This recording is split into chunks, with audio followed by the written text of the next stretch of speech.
Listo, ¿verdad? Listo, adelante. Sí, listo. Ok. Bueno, buenas tardes. Mis compañeras Hanna, Paulina y yo vamos a presentar nuestro trabajo final de arte latinoamericano. Siguiente, por favor. Bueno, con respecto a la exposición, nosotras consideramos que realizar una exposición de arte latinoamericano abordando todas las producciones artísticas de la región de una manera totalizante podía ser una tarea un poco ardua y hasta complicada de llevar a cabo. Por esa razón quisimos hacer la muestra presentando algunas de las obras cumbres o más significativas de cada periodo artístico desarrollado en el siglo XX, enfocándonos principalmente en la trascendencia que tuvieron los artistas seleccionados para la muestra, posicionándose como figuras representativas de estos estilos analizados durante el curso. Muchas veces, ¿verdad? Estos artistas que vamos a presentarles llegaron incluso a romper con los paradigmas y los cánones establecidos en el arte tradicional, creando de este modo propuestas que se convirtieron en novedosas y relevantes para la historia del arte latinoamericano. El siguiente, por favor.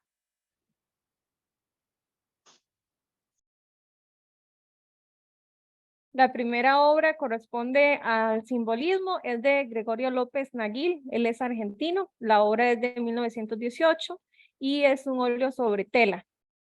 Importante sobre él es que él inicia sus estudios en Buenos Aires y los va a perfeccionar en París y luego en España, donde va a conocer a su maestro, que es Anglada Camarasa, que luego vamos a hablar de él. Respecto al contexto sociohistórico cultural del que proviene esta obra, interesa que desde finales del siglo XIX se da una difusión literaria y artística de Oriente que empieza a llegar a Argentina por medio de publicaciones y álbumes franceses. Si gusta, pasa a la siguiente, Valeria. Y también a inicios del siglo XX, el gobierno va a financiar para que artistas plásticos como López Naguil vayan y estudien en Europa y van a volver con mucha de esta influencia orientalista. Y también el gobierno va a invertir en exposiciones donde también se traen artistas europeos a Argentina. El japonismo coincide con una sociedad europea que se está cuestionando todo lo que habían dado por cierto, por decirlo de alguna manera, cuestionan el capitalismo, la reindustrialización, y lo que encuentran en el japonismo es como una cierta liberación, una atracción por lo exótico y por lo efímero también, como una idealización del humano en ese sentido. A partir de la Primera Guerra Mundial, esto hace como que los latinoamericanos se decepcionen de Europa, por decirlo de alguna manera, y ya ese cosmopolitismo que había europeo va a empezar a bajar y más bien se van a motivar por buscar una identidad que sea propia. Y aquí entonces lo que es el orientalismo va a ser muy criticado porque lo ven como una deformación de, o un obstáculo que impide esa búsqueda de la identidad propia. En relación con el análisis de la obra, si gusta, se devuelve un momento, Valeria, para ver la obra completa. Bueno, él gana, perdón, hacia arriba. Él gana un premio por esta obra y por otra obra también que tienen esta misma tendencia orientalista. Valeria, perdón, ¿puede devolverse 2 diapositivas?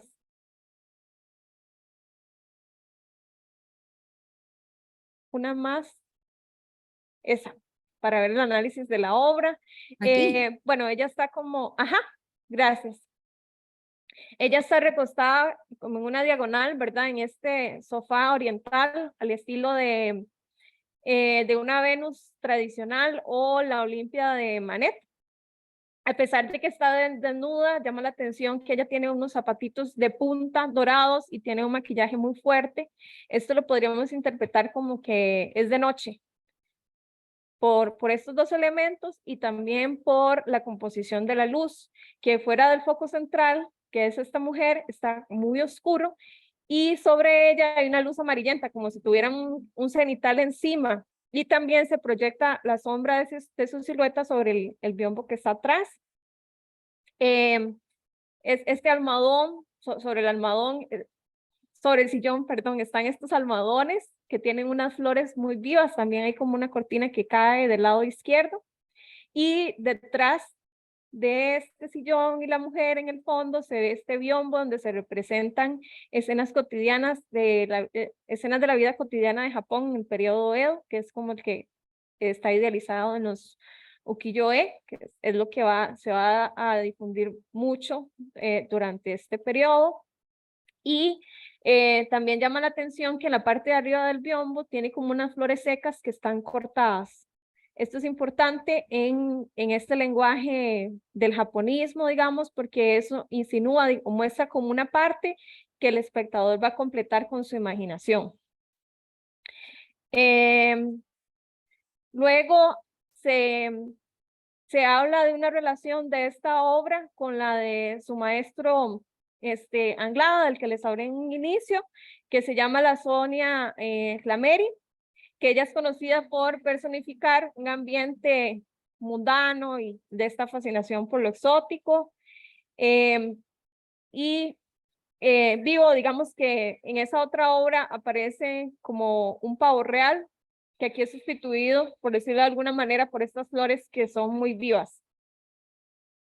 Después, bueno, ya hablé de que aquí hay claramente una influencia de los ukiyo-e, tanto en la representación de mujeres bellas como del paisaje, las flores, la naturaleza. Por último, estudiar esta obra es importante porque cuando pensamos en el simbolismo, pensamos más como en Julio Ruelas, Guadalupe Posada y la difusión de las revistas mexicanas, y tal vez no le prestamos tanta atención a lo que pasa en Sudamérica, que en este sentido López Naguil va a destacar también por su arte decorativo, hace muchas ilustraciones para libros y en distintas publicaciones, y sobre todo en el simbolismo, la difusión del simbolismo en Sudamérica. Luego, tomando en cuenta la caracterización que construye Edward Sullivan, ¿verdad?, que lo estudiamos durante el curso, es una obra bastante representativa porque muestra como esta decadencia, el inconsciente, ¿verdad? Eso que está, el deseo que está detrás, deseo masculino de esa mujer estilizada y exótica, que de cierta forma lo saca de la cotidianidad y que rompe con los valores sociales y religiosos impuestos. Ahora bien, como un reflejo de su contexto, las reacciones que detonan la pintura son muy llamativas en relación a la polarización que se creó respecto a las ideas antiimperialistas y nacionalistas, que aunque se definen así, no dejan de ser excluyentes. En el contexto, no sé si les comenté que esta crítica que se hace al orientalismo en Argentina va acompañada de muchas inmigraciones de españoles y de japoneses también, como para tomarlo en cuenta. Y que, bueno, todo esto es importante porque es algo que pasa no solo en Argentina, sino en toda Latinoamérica. Digamos que este disgusto se da como por la dependencia económica que se tenía de Europa y de Estados Unidos para subsistir, y también habla de esta necesidad de empezar a definirse. Listo, podemos pasar a la siguiente.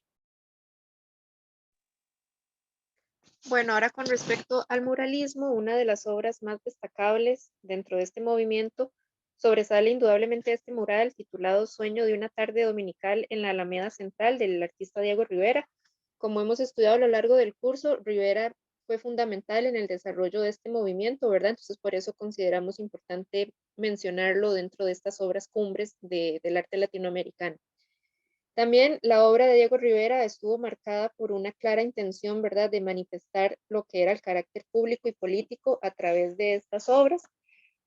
Entonces, como parte de ese contexto histórico y social en el cual se puede ubicar la obra, tenemos principalmente que los pintores muralistas se propusieron el crear un arte público y monumental al servicio de la Revolución Mexicana, y también que se expresara a través de estos murales un fuerte compromiso social. Entonces podemos ver que en esta obra el mural es de gran formato horizontal. El punto focal se ubicaría en el centro de la obra, que se ubica lo que es la Catrina, ¿verdad? Que es un elemento muy representativo y característico también de la cultura mexicana. Y la composición es dinámica, atiborrada, ¿verdad? Porque aparecen un montón de, una gran cantidad de figuras que interactúan entre sí. Y la paleta de color utilizada por Rivera consistió en una amplia variedad de colores vibrantes y complementarios. Siguiente, por favor. Gracias. El mural, por lo tanto, es una síntesis de la historia de México que cubre lo que va desde la época del siglo XVI hasta la primera mitad del siglo XX. Y también, de acuerdo con las palabras del artista, él decía que esto era como la representación de sus recuerdos de la niñez, de la juventud, y que cubre desde 1895 a 1910. El artista también lo que hace es representarse de niño dentro del mural, como pueden observar en la diapositiva, y es acompañado por una gran cantidad de personajes históricos. Aquí lo que aparece es al lado de la figura de la Catrina, que fue creada o popularizada, digamos, por el grabador mexicano José Guadalupe Posada, y también lo acompaña la figura de Frida Kahlo, quien fue su pareja y que en este caso estaría haciendo como la figura, una figura maternal. Por otra parte, podríamos decir que las figuras que están ubicadas en el mural aparecen ordenadas de manera cronológica. Entonces, Valeria, si te puedes devolver, porfa. Vemos que del lado izquierdo se representa lo que es la conquista, la época colonial, la independencia, y del lado derecho, Rivera lo que colocó fue todo alusivo a la revolución, a los movimientos campesinos y a la lucha proletaria. Entonces vemos cómo este mural es representativo del movimiento muralista en México, porque convergen muchas de las características que lo definió, ¿verdad? Lo que sería la monumentalidad, la exaltación de herencias étnicas y culturales y la exaltación también de ese pasado de México. Y aquí vemos que Rivera entonces utiliza lo que es el lenguaje artístico, la monumentalidad y el carácter público para hablar sobre la historia del pueblo mexicano, sus luchas, sus tradiciones y costumbres. Siguiente, gracias. Ok, y con respecto al indigenismo, tenemos otra obra cumbre del artista José Sabogal. Esta obra se titula Cruz, Belacuy, Cusco, que fue fundamental, ¿verdad?, en el desarrollo del movimiento indigenista en Latinoamérica. Como hemos estudiado, Sabogal fue uno de los principales exponentes del indigenismo, por eso también era importante destacar su obra. La obra de Sabogal en general, esta y toda su producción, ¿verdad?, se puede ubicar entonces dentro del movimiento indigenista, el cual tenía como propósito conformar un espíritu nacional que reforzara de este modo las tradiciones y las costumbres de los pueblos indígenas. Y en las obras de él se puede observar cómo se representa el mundo andino, también todas las problemáticas que, que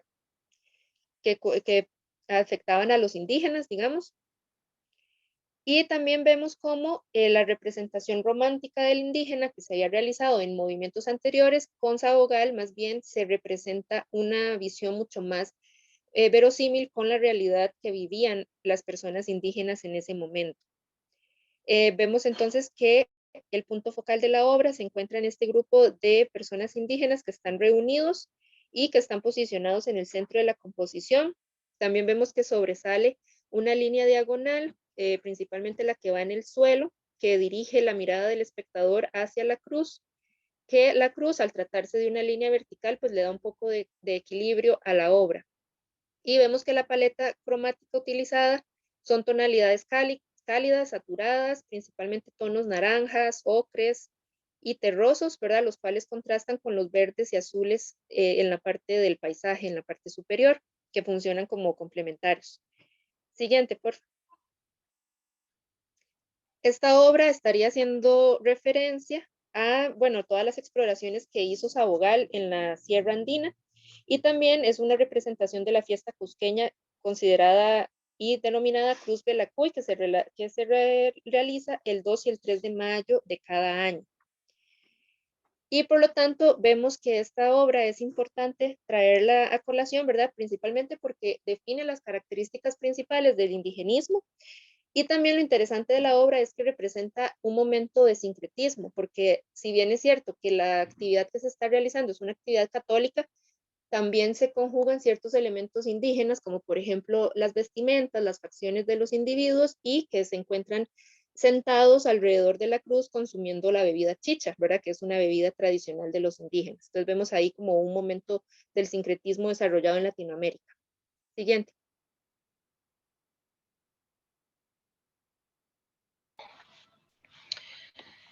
Para representar la parte del surrealismo mexicano, escogimos, del surrealismo latinoamericano, perdón, escogimos esta obra de Wilfredo Lam, La Jungla, de 1943. Digamos, si quiere me pasa a la siguiente, vale, y luego volvemos a esta. Un segundito. Gracias. Entonces, un poco para contextualizar, ¿verdad? Como que al igual que muchos otros artistas e intelectuales, Lam deja Europa, estaba viviendo en Europa y lo deja por causa de la Segunda Guerra Mundial y vuelve a Cuba durante el periodo 1941 a 1947. Y ya aquí en su tierra natal, ahí él empieza a desarrollar como plenamente su estilo, como de estas figuras híbridas, que son como la característica que marcará su obra en adelante. En Cuba, ¿verdad? Tras estar casi 20 años ausente, resurge como este amor como por el entorno, por la cultura, por la vegetación. Y durante este periodo, de hecho, estuvo súper activo, pintó más de 100 telas, entre ellas este cuadro. Con respecto a su obra, él dice justamente que fue todos los viajes que él hizo como por Venezuela, Colombia y Brasil, los que empezaron como a inspirar su estética y siendo especialmente como la presencia africana lo que lo hizo encontrar como su verdadera voz como artista. Lam es de ascendencia africana, asiática y española. Entonces ya él viene con una mezcla bastante fuerte, ¿verdad? Como de cultural. Y justamente lo que él hizo fue como sintetizar como las tradiciones artísticas europeas, que fue como la parte donde él aprendió y se desarrolló, ¿verdad? Como en el arte, y la cultura afrocaribeña cubana, que era como de sus raíces y como su núcleo de personal. Entonces, justamente como esta perspectiva múltiple que utiliza hace como una cierta figura, una cierta referencia como a las figuras cubistas de Picasso, pero como esta escena en tonos fríos y esos haces de luz que iluminan figuras que son mitad humana y mitad animal, cuyos miembros se confunden con el entorno natural, justamente evoca como la inspiración fantástica de los surrealistas y se habla de este artista justamente como uno de los padres del surrealismo latinoamericano. Y esta obra denota como ese interés estético y esa familiaridad, ¿verdad? Como hacia el ambiente, la luz, la vegetación y toda la cultura isleña. Si quiere, volvemos a la obra, ¿vale? Un toque. Gracias. Entonces, la obra lo que hace es que presenta este conjunto de figuras, ¿verdad? Que se confunde con el entorno selvático tropical y se compone como de una variedad de líneas verticales, algunos son brazos, otros piernas y otros más bien son troncos y cañas.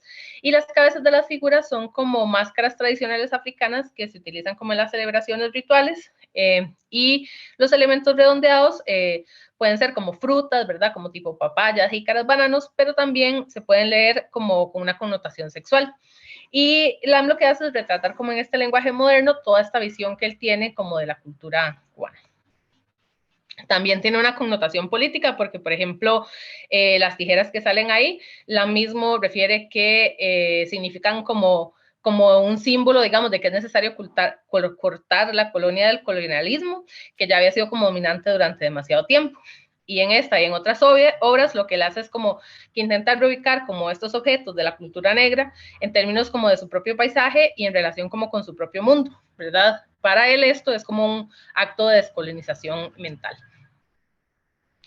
Entonces decidimos escoger esta obra, primero porque es un claro ejemplo de cómo se fue incorporando como el lenguaje plástico de las vanguardias en Latinoamérica y cómo la cultura latinoamericana, en este caso afrocaribeña, ¿verdad? Fue transformando como esos lenguajes para crear como un mundo expresivo propio y particular que responde como a los propios intereses y temas de la cultura latinoamericana. Segundo, porque nos pareció también importante resaltar como esta presencia de la cultura afrocaribeña, que ha sido como tantas veces invisibilizada, ¿verdad? De hecho, Cuba fue uno de los primeros países, lugares en ser conquistado y fue el último en lograr la independencia de España. Y la fama que tiene la obra y el hecho de que pertenezca como uno de los museos más importantes del mundo, también como que refleja toda la importancia que ha ido tomando el arte latinoamericano con cada una de sus particularidades, y creo que esto como que nos permite, ¿verdad?, de ir como creando un conocimiento que sea como más amplio y sin prejuicios, ¿verdad?, como de toda la historia y la cultura de América y el Caribe. Y que justamente aquí, ¿verdad?, que LAM logró superar como esas ideas europeas sobre el arte primitivo y lograrnos como una versión propia de su vivencia de la isla cubana a través de este lenguaje moderno. Y por último, también porque la obra creo que lleva como un importante mensaje político al llevar como a la luz toda esta cultura negra, no a través como del ojo europeo, tal vez, ¿verdad?, que generalmente se presenta como con ciertos clichés, ¿verdad?, como los canastos de bananas en la cabeza, o los atuendos coloridos, o las grandes sonrisotas, sino que más bien lo hace como a partir de una mirada autóctona, como de una vivencia real, y que además funciona muy bien en el sentido, ¿verdad?, de que por LAM tener esta combinación cultural, digamos, logró como llegar como, pienso como un lenguaje medio, en donde, digamos, Europa logra comprender a América y América también logra comprender a Europa, ¿verdad?, como con esa mezcla. Me pasa a la siguiente obra, por favor. Para la abstracción geométrica escogimos esta obra de Carmelo Arden Quinn, Forma Madí, de 1958. Carmelo empezó su búsqueda estética bajo la influencia de Joaquín Torres García, ¿verdad? Ya lo conocíamos en el curso. Y ya cuando fue más maduro como artista, formó junto a Julia Cochise el movimiento Madí en 1946. Justamente este movimiento, ¿verdad?, potencia como todo las ideas del arte abstracto y abraza toda la influencia del constructivismo europeo, pero también defiende como sus ideas propias. Si quiere me pasa a la siguiente y más bien lo volvemos a esta. Gracias. Porque lo importante ahí es justamente que digamos, los que forman el grupo Madí son la primera generación de artistas que se forman en sus países de origen y no realizan estudios previos en Europa. Entonces me pareció como importante resaltar esto. Sin embargo, ¿verdad?, la propuesta que ellos ponen no es algo que defienda como particularmente lo regional, sino más bien como lo que ellos llaman un arte propio de influencia universal. Entonces, el movimiento Madí busca como utilizar este lenguaje puramente abstracto de composiciones geométricas, ¿verdad?, tanto en la pintura como en la escultura, y usa colores puros y planos, y además trata de innovar un poco en los materiales. Y especialmente se diferencia o se resalta por este uso que hacen del marco recortado en lugar del rectángulo o el cuadrado tradicional. Si quiere volvemos a la obra, por favor. Entonces, esta forma Madí de 1958, estoy totalmente disléxica, justamente sintetiza como todas estas ideas, ¿verdad?, que estaban como presentes en la mente de Carmelo Arden Quinn y sus contemporáneos, ¿verdad?, tanto los que formaban parte del movimiento Madí o los que solo estaban interesados ya sea en el arte concreto o geométrico o en la abstracción. Y la obra lo que presenta, ¿verdad?, es este marco oscuro recortado de forma poligonal, y en el interior están como colocados esos 11 círculos y 2 barras negras. Y justamente la composición juega, ¿verdad?, como con este equilibrio que hay entre los puntos negros y los puntos de color y la posición de las barras con respecto a ellos. La diferencia como de colores en los círculos lo que hacen es como que estimulan el salto visual, lo que activa el ojo, ¿verdad?, y dinamiza la composición. Y justamente la obra sigue como estos principios Madís que ponen el acento como en el aspecto lúdico y la interacción de las formas geométricas como colocadas libremente en el espacio. Una de las razones por las que escogimos esta obra fue justamente porque muestra como ese deseo, ¿verdad?, de superar como a los maestros, de avanzar más allá de la figuración y buscar como un lenguaje como propio y que sea nuevo. Y el título de la obra, digamos, no explica nada más que es solo una forma y que es Madí. Y entonces, como el contenido no nos da como pistas de su significado, ¿verdad?, quedamos como solo obligados como a ser espectadores, a mirar y a quedarnos ahí como rebotando las ideas sin que logremos como resolver por completo como el significado. Entonces me pareció que esta obra era como un ejemplo prototípico de este juego en el que solo toma parte, ¿verdad?, lo sensorial, porque no hay manera como de aplicar tanto lo racional. La segunda razón de escoger esta obra, ¿verdad?, frente a algunas tal vez más conocidas del mismo artista, como Mecánica o Nibri, fue ese vínculo explícito que tiene desde el nombre con el movimiento Madí, porque este en realidad es como casi que el único movimiento de las vanguardias históricas, según una de las fuentes que yo busqué, que sobrevive y que inclusive tiene como cierta vigencia hasta el día de hoy. Y además, ¿verdad? Propuso esta gran innovación como de abandonar el cuadro ventana, que lo que hace es que deja como esta superficie irregular en la pieza y toman como más importancia, más bien eso, lo que decía antes, como las tensiones externas y las internas que se hacen visibles como en esta relación más bien. Y justamente esta idea como de romper con el marco también como que se corresponde a como con estas ideas que potencian como la liberación de la práctica artística y justamente cuestionan, ¿verdad? Como los principios básicos del conocimiento artístico. Y tercero, ¿verdad? Que aunque la historia del arte pone como bastante énfasis en la influencia que tuvo Torres García sobre Arden Quinn, y también muchas veces pasa que se cita solo a Julia Koczyce como fundador del movimiento Madí, entonces me pareció como importante para rectificar un poco como estas ideas a partir de mostrar esta obra, ¿verdad? Que por un lado denota como las búsquedas estéticas de Arden Quinn y también su participación, ¿verdad?, en el movimiento Madí, que como vimos fue súper influyente en el panorama artístico latinoamericano. Si quiere me pasa a la siguiente obra, vale, por favor. Para el cinetismo escogimos esta obra de Jesús Rafael Soto, que bueno, como todos los otros artistas, ¿verdad? Él empezó en su país, pero fue a estudiar a París, con mucha emoción, por cierto, pero resulta que cuando llega a París, lo que se está haciendo ahí no resulta como tan novedoso, porque a él lo que le pasa es que le empieza como a recordar como las mismas formas o figuras geométricas que ya lo utilizaba para realizar las figuras o paisajes, ¿verdad? Entonces lo que sentía era como que, o sea, que todavía estos elementos eran sugerentes como de la realidad figurativa. Si quieren me pasa a la siguiente, vale, y luego volvemos a esta. Gracias. Y entonces él no veía esto como una abstracción real, sino que más bien era como una simplificación de la figuración. Entonces lo que hizo fue que comenzó a poner como su atención sobre más bien como los principios musicales, como la música serial y la música dodecafónica.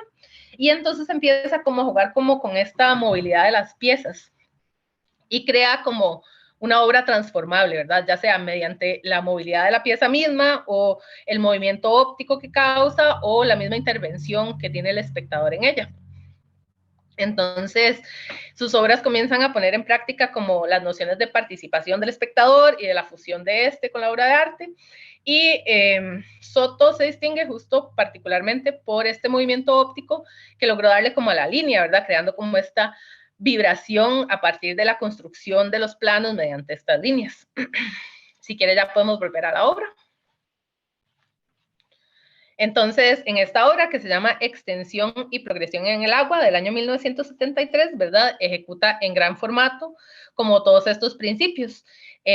Esta obra fue realizada en Venezuela, en el Paseo de las Ciencias en Maracaibo, y justamente fue hecha el mismo año en que el presidente Rafael Caldera inaugura la primera parte del Museo de Arte Moderno Jesús Soto en la ciudad natal del artista. En esta obra lo que él hace es erigir como una serie de varillas de distintos tamaños, ¿verdad? Que están al lado de una fuente, la mitad es como color plateadito y la otra sección como más oscuro, como pardo o dorado. Y las varillas lo que parecen es reproducir como la sinuosidad de la ola y presentan como ese cinetismo óptico. La obra como que nace del agua y se mueve como ella frente a los ojos del espectador. Entonces la instalación lo que hace es como que extiende el efecto de la fuente y lo desarrolla y además como que se alimenta de él y lo acrecienta, ¿verdad? A través del espacio, hasta convertirse como en esta ola imponente que vemos ahí. Entonces, esta estructura cinética, ¿verdad? Como él mismo la llama, es como una expresión de lo dinámico. Para Soto, en realidad, el color no es como su principal preocupación, porque lo que le interesa es más bien como la expresión del movimiento y la energía. Y si usa color en general es como para lograr como modular el movimiento o crear como esta oposición cromática visual, como es este caso. Aunque las obras cinéticas más reconocidas de este artista probablemente sean Los Penetrables, ¿verdad? Decidimos como integrar esta obra, ya que no solo expone como claramente las ideas maduras que proponía como este movimiento con respecto al dinamismo y a la participación del espectador y a la obra en relación a su entorno. Luego también esta obra justo fue una de las primeras que realizó en América, que además fue auspiciada por el Estado venezolano, ¿verdad? Por lo que esto muestra, ¿verdad? Que ya el artista había tomado como bastante importancia, era reconocido, pero también el movimiento, ¿verdad? A nivel internacional en los últimos 20 años. Y luego quisimos poner justamente una obra del año 73 porque coincide con la apertura del Museo de Arte Moderno Jesús Soto, ¿verdad? Y que pienso que el hecho de que se le haya homenajeado en su país, no solo con el presupuesto, ¿verdad?, para realizar varias obras de enorme formato, sino que además se haya invertido como en crear una institución especializada en arte moderno, ¿verdad?, que además lleva su nombre, como que muestra este interés o este afán del Estado venezolano en dar a conocer el talento nacional, artístico y en apoyar todo esto. Y por último, quisimos también añadir una obra tridimensional de gran formato, ¿verdad?, para concientizar como sobre el enorme cambio ideológico artístico que ha ocurrido hasta para este momento, ¿verdad?, en la historia, y que justo que los principios y los criterios que definieron como el quehacer artístico hoy son hoy totalmente distintos gracias a estos artistas, ¿verdad?, que empezaron a cuestionar como las bases de este conocimiento y que justamente poder atravesar como una ciudad y toparse con una obra de arte que es así abierta, que busca, ¿verdad?, la participación del público y que busca comunicación y enganche y que experimenta con los materiales y que se relaciona, ¿verdad?, dinámicamente con su entorno, es una experiencia única que solo las personas que logramos vivir en la temporalidad del siglo XX tenemos acceso y está bueno como resaltar eso y estar consciente de eso.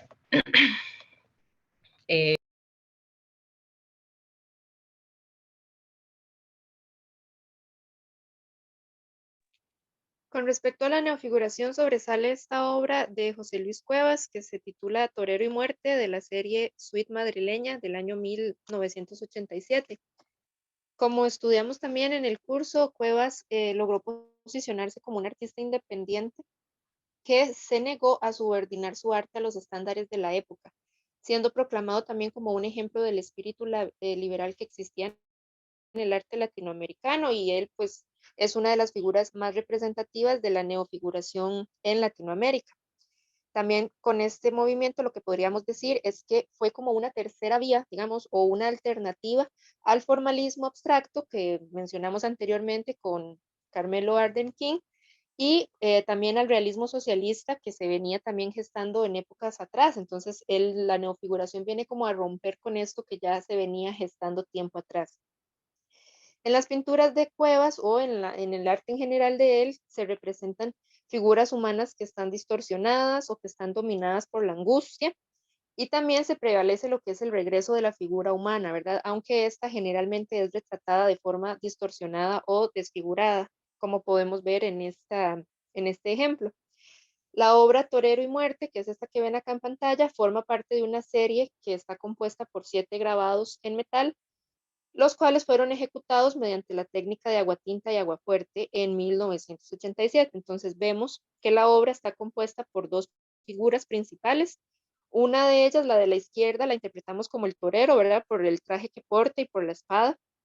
Y la otra figura podría tratarse de la muerte, porque vemos que en la parte de su tórax o su pecho lo que tiene es como una especie de caja o contenedor, ¿verdad? Y esto lo que hace es convertirlo como en un ser no antropomorfo, entonces podría estar haciendo referencia a lo que es la muerte. Y también en la parte superior vemos que hay una tercera figura que está observando a estos 2 personajes principales. También vemos que las figuras no poseen una proporción natural, es decir, que están desproporcionadas, y también su forma anatómica no es congruente con la realidad. Esto es una característica típica de la neofiguración, ¿verdad? Que solían desfigurar las figuras humanas. Y bueno, siguiente, Valeria, por favor.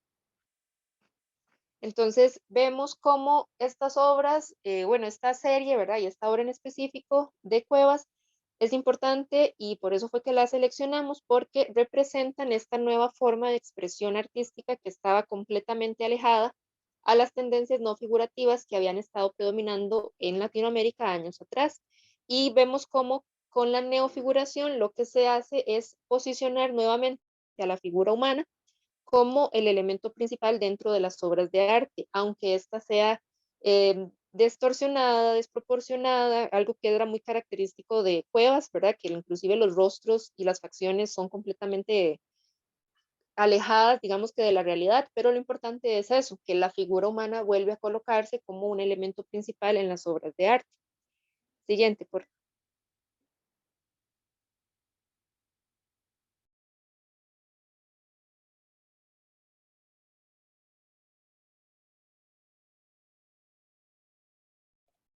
Para el arte conceptual, escogimos esta obra de Antonio Caro que se titula Cabeza de Lleras. A mí me encantó, sinceramente. Antonio Caro es una de las figuras clave del arte conceptual colombiano, desarrollado en los años 70, y aunque él nunca tuvo pretensiones como de llegar a ser famoso, su obra está como en muchos otros museos fuera de su país. Va a tener además un gran reconocimiento de parte de la juventud colombiana, gracias al desempeño que él tiene como pedagogo en lo que él llama talleres de creatividad, y estos talleres los hace tanto en las áreas urbanas marginales como en las rurales. Para profundizar en el contexto sobre el cual esta obra cobra sentido, bueno, la obra en sí tiene el nombre de un expresidente, que vamos a ver qué fue lo que hizo. Digamos, antes de que él llegara al gobierno, Cabeza de Lleras, hay como una gran división entre los liberales y los conservadores, y hay un montón de muertes por esto. Entonces se hace, si quiere pasa a la siguiente, que ahí es donde están las notas. Se busca como contener esto con el Frente Nacional, que es que se van alternando los dos partidos, ¿verdad? Los liberales y los conservadores, porque es urgente como pasar ya a otra fase, ¿verdad? De tener la violencia y poderse concentrar en el desarrollo económico, porque y están súper pobres y ahí murió mucha gente y hay mucha pobreza. Y entonces lo que hacen es como hacer una apertura hacia Estados Unidos, y Estados Unidos empieza a tener mucha influencia.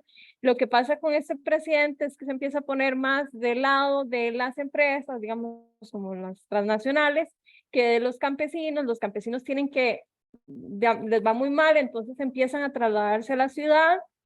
En verdad, la situación es muy difícil. Los estadounidenses, de cierta forma, también empiezan a controlar la educación, y los recursos que están inyectando en el país los utilizan como un pretexto, ¿verdad? Para ellos decidir los proyectos que se van a hacer y minimizar, por decirlo de alguna manera, la autonomía que tiene el gobierno. Entonces, la gente no soporta más, y luego lo que pasa es que hay como un fraude electoral, que con esto la gente se termina de tirar a la calle. El gobierno lo que hace es censurarlos y legalizar la protesta, y darle a las fuerzas militares como la potestad para penalizar a las personas que van a estas protestas. Otra cosa con la que este presidente está apoyando es que busca como callar la voz de las personas, los movimientos sociales y estudiantiles que hay, tachándolos de comunistas, ¿verdad? Y obviamente Estados Unidos en este momento es el representante como de lo contrario. Bueno, entonces se hace como este desorden, y por más que buscan hacer esta censura, más bien agarran más fuerza, y este conflicto que había antes de este presidente, ¿verdad?, entre los liberales y los conservadores, se va a desplazar más bien como a una lucha de clases. Entonces ahí es donde entra Antonio Caro. Si gusta, nos devolvemos un momentito para hablar sobre la obra. Una cosa es la intención que el artista tenía, que era, a mí me encanta aunque sea irreverente, y otra cosa es lo que terminó pasando. Él hizo como este busto de sal, ¿verdad?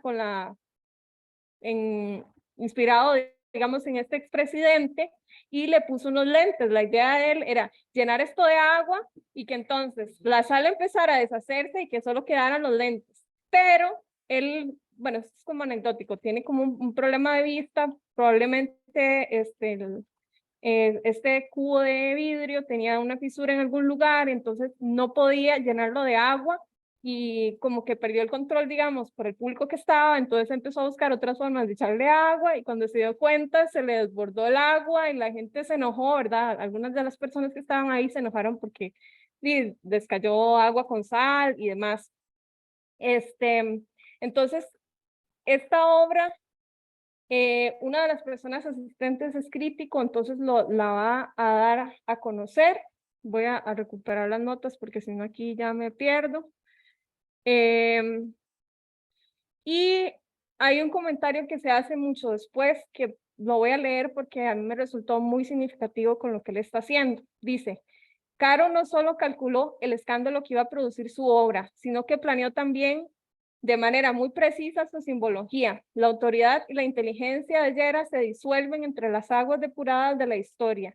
La inteligencia penetrante, representada por la esencia concentrada de la sal, no ha sido negada, pero se desperdicia lastimosamente cuando no está al servicio de la comunidad, sino gobernando desde el Palacio Presidencial como desde una urna de cristal.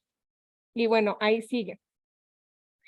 Entonces, tomando en cuenta las habilidades de Antonio Caro en la pedagogía, esta obra es como una clase maestra de un mensaje claro, transmitido con pocos elementos.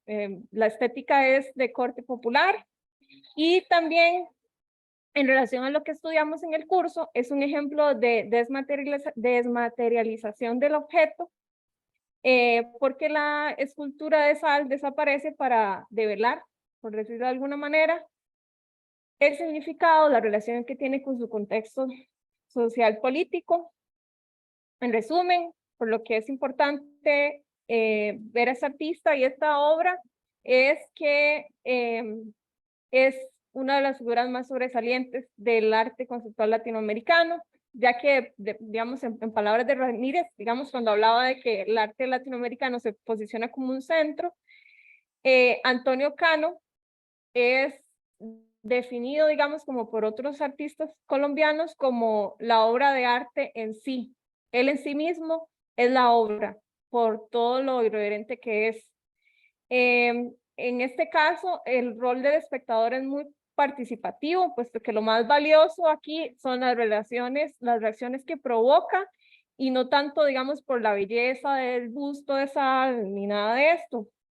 Y con claridad y mucha irreverencia para su época, cuestiona las relaciones con la institucionalidad artística, y bueno, va a contribuir a como un montón de reflexiones del arte contemporáneo en Colombia, donde él va a dejar claro que, digamos, el arte es político, no se puede desligar de eso, pero hay que mediar, como por decirlo así, unos encuentros lúdico-críticos, dice uno de los, perdón, y que para él específicamente en su país es necesario desjerarquizar como los recursos económicos y desarrollar una mirada más crítica frente a este sistema desarrollista, que digamos está atendiendo más el bienestar de actores ajenos que los de su propio territorio.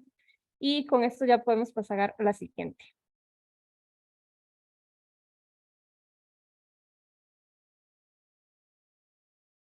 Vale, y la siguiente. Ajá. En Arte Acción, escogimos la obra de Ana Mendieta, titulada Imagen de Yagul, del año 73. Ella fue una escultora, pintora y hace también videoarte. Se considera pionera del performance. Ella era hija de un abogado cubano que está aliado, digamos, con los comunistas en la revolución. Entonces él, para proteger a sus hijas, ¿verdad? A Ana y a la hermana de ella, las envía a Estados Unidos con la operación de los niños Peter Pan. Si gusta pasa a la siguiente, Valeria, perdón. Ella llega a Estados Unidos cuando tiene 12 años y bueno, después va a tener la oportunidad de entrar a la universidad, va a estudiar pintura. Y dicho esto, entonces es pertinente hablar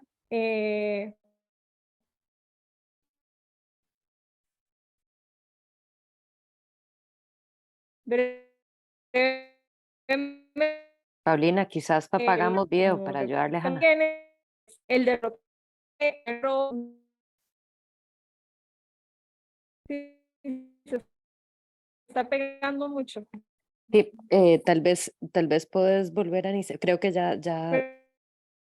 La que encabezó por Fidel ha dado mismo cortado. Sí, se oye entrecortado. A ver, intento otra vez, a ver si se. Ah, se salió.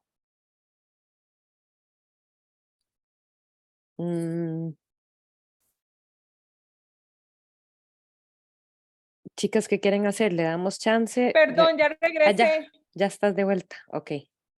Voy a quitar el video.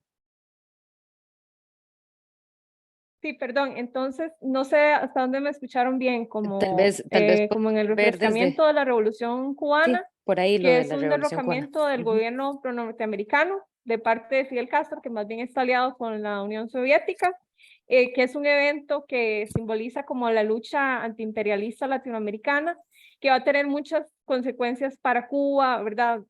Porque Estados Unidos lo sanciona, por decirlo de alguna manera, y eso hace que tenga problemas con los combustibles, hace que el transporte colapse, hay hambrunas, hay mucha gente que muere como en la guerrilla y también tratando de huir en balsas por el océano, que de ahí no lo logra, ¿verdad?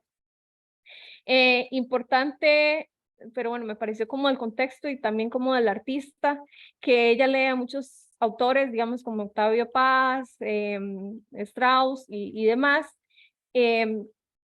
como para tener una mirada descentralizada y digamos, esto es algo que no solo está haciendo ella, sino que está ocurriendo como en su contexto, por decirlo así, porque hay como, digamos, gracias a la antropología, en la mitad del siglo, ya se me enredó y no lo puse aquí. Bueno, la antropología va a hacer que las personas empiecen a preguntar, bueno, se empieza a ver el arte precolombino como una oportunidad de encontrar ahí mismo parte de esa identidad que se percibe como fracturada, ¿verdad? Como que falta algo. Y también van a ver como unas ideas feministas que se van a asociar con este componente primitivista de la tierra como la gran madre, ¿verdad? Se hace como esta metáfora del cuerpo de la mujer que es fragmentado, dominado, violado, al igual que la tierra de parte de algún agente externo.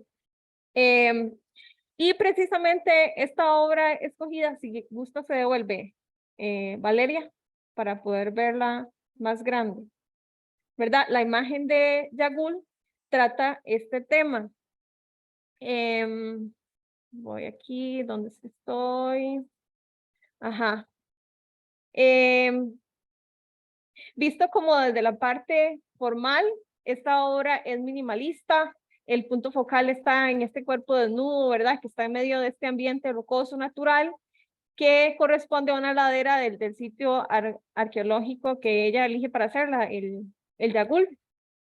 Este cuerpo está en posición de cúbito supino, ¿verdad? Con los brazos a los lados. La mujer está cubierta de estas flores blancas que se sabe que no son parte del contexto porque ella en algún momento habla de que las compró en el mercado y de que los compañeros le ayudan a acomodar las flores y a tomar las fotos desde diferentes ángulos. Esta acción, perdón, esa parte me la brinqué, ella la realiza en el 73, cuando viaja a Oaxaca dentro de un programa universitario para conocer estos sitios, además de que ya ella desde antes era como súper fanática de fotos sobre estos temas.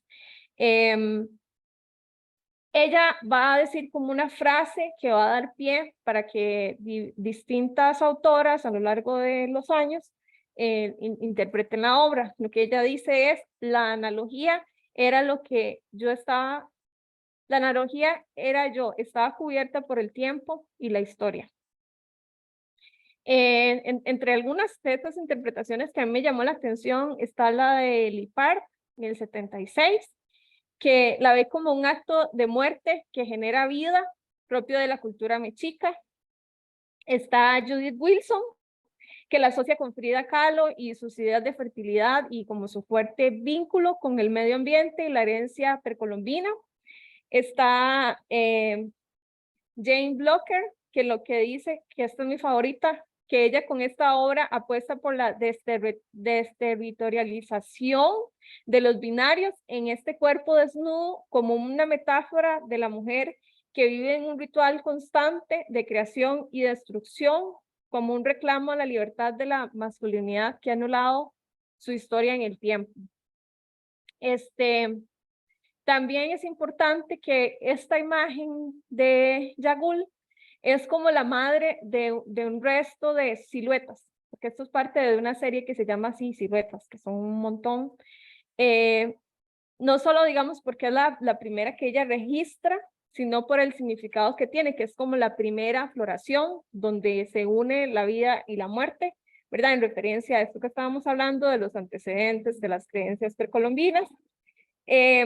Y el cuerpo aquí no representa como tal el cuerpo del artista, sino que es una metáfora de la gran madre tierra, integrando su transformación en el paisaje y en el tiempo que constituye esa historia de muerte y renacimiento constante, así como todo lo que pueda pasar en el proceso, toda la violencia, fragmentación y demás.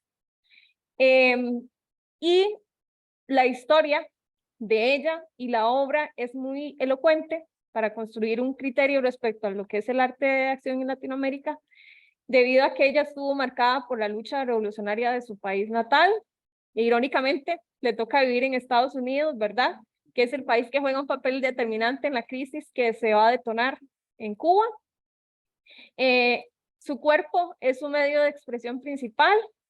Con esto es que ella se relaciona con este espacio rocoso, ¿verdad? Con paisaje, y a partir de aquí es que puede construir esas metáforas que integran como esas teorías socioculturales del momento y también las feministas, y ponen en evidencia eso, lo que hemos venido hablando, la violencia, la fragmentación que experimenta la mujer, al igual que el territorio o país que queda bajo el dominio de un otro. Y su búsqueda no se queda solo en esta foto, sino que se multiplica en esas otras siluetas que son parte de la serie, lo que refleja la necesidad de ella de descubrir su propio lenguaje y exteriorizar su universo interior. Y esta obra, bueno, esto ya es como más personal, a mí me terminó significando como un movimiento constante, como que transita en la vida, por ejemplo, cuando irrumpe la vida cotidiana, ahora que ella se desnuda en este lugar, que es un sitio arqueológico, que no es donde la gente va a desnudarse, ¿verdad? Cambia, es algo extracotidiano. Luego digamos que tiene como un momento de muerte cuando las personas no están viendo la fotografía, pero es capaz como de volver a tener vida cuando vemos que tiene como esta resonancia en estas mujeres que años después encuentran mucho que decir a partir de ella. Y eso sería. Podemos pasar a la siguiente. Bueno, y ya para finalizar tenemos esta obra de Felisa Burstein, que es sin título, de la serie Histéricas de 1968. Elegimos a Felisa porque, bueno, como lo vimos la semana pasada, ella fue una artista colombiana que es considerada la primera y más talentosa escultora de chatarra en Colombia. Y ella surge en un momento en el que el arte hecho por mujeres en Latinoamérica se limitaba a lo que era la pintura y cerámica.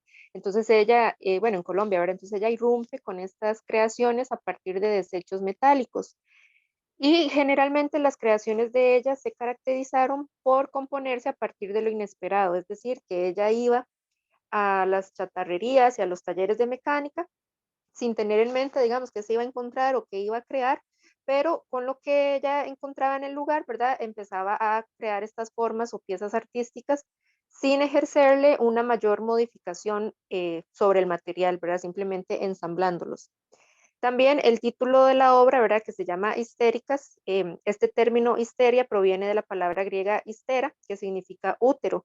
Esto debido a que los médicos griegos de la época consideraban que el útero era como un órgano móvil que era el productor de un sinfín de males, tanto físicos como psicológicos, y que afectaban principalmente a las mujeres. Entonces vemos que la obra de ella tiene, digamos, como un discurso de descontento o de algo reprimido, ¿verdad? También al analizar los aspectos formales de esta obra, vemos que el artista lo que hizo fue ensamblar y soldar carretes de hilo, resortes y otras partes mecánicas que las coloca en una base de bronce en torno a un eje, y lo que hace también es darle como una especie de forma de apariencia antropomorfa.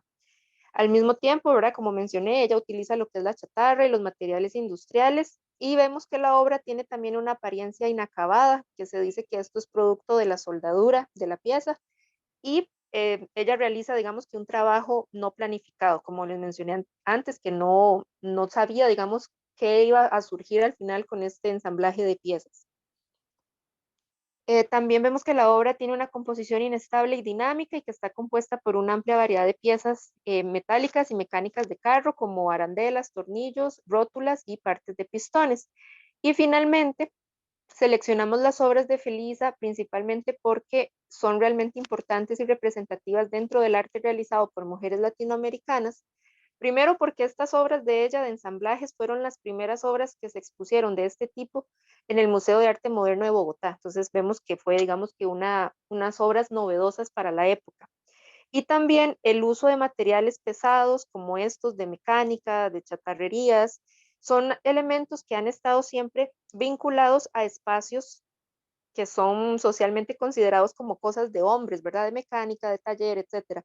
Entonces la figura del artista es fundamental porque nos permite entender todo lo que estaba sucediendo en el arte latinoamericano, específicamente de las mujeres, que muchas veces llegó a ser desvalorizado o incluso borrado de la historia del arte, una historia que generalmente era dominada por artistas masculinos.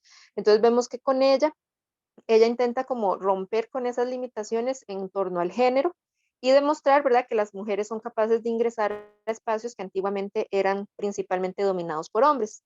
Y siguiente, por último, siguiente. Tenemos ya por último las observaciones finales. No sé si Hanna quiere ayudarnos en esta parte.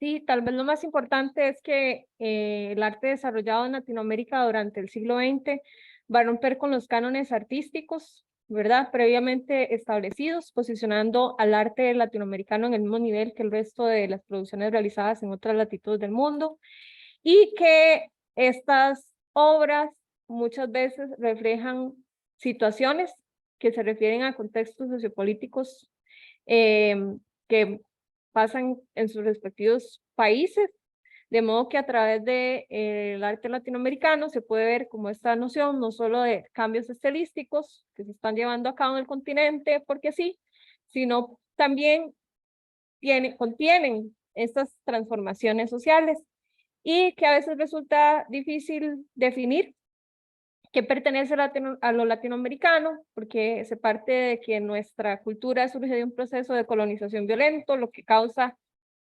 una hibridación entre una cultura dominante, por un lado, y por otra, surgen como todas estas grietas, y que esto va de la mano también con el hecho de que muchos artistas van a estudiar en Europa, pero en algunos, ¿verdad? Y esto de alguna manera forzada o no, elegirse a estudiar en Europa, van a decidir regresar o van a tener resistencias, van a buscar una conexión con sus raíces, y también vienen más contradicciones, que aunque busquen esa contradicción con sus raíces, tal vez no es lo más atinente porque lo hacen como desde un lenguaje europeizante, y que en este sentido el arte latinoamericano siempre es como este balance o este encuentro, ¿verdad? De cuestiones como mal comprendidas entre sí. Creo que ahí está. Y nada más como para comentar que bueno, como nosotras éramos un grupo de 3, la profe nos pidió que hiciéramos algo extra a la presentación que les estamos mostrando ahorita. Entonces lo que hicimos fue que nos inspiramos en el hecho de que lo que estábamos presentando ahorita era una exposición de arte latinoamericano. Entonces queríamos crear también como un catálogo, un texto de catálogo que acompañara a las obras que expusimos aquí. Entonces, no sé si después lo podemos compartir. Ya se lo subimos también ahí a la profe, entonces hicimos la presentación, pero también un texto de catálogo comentando de todas las obras que acabamos de mostrar acá. Muchísimas Y aquí gracias, están nuestras chicas. referencias. Excelente, excelente, excelente trabajo. Voy a dejar de grabar para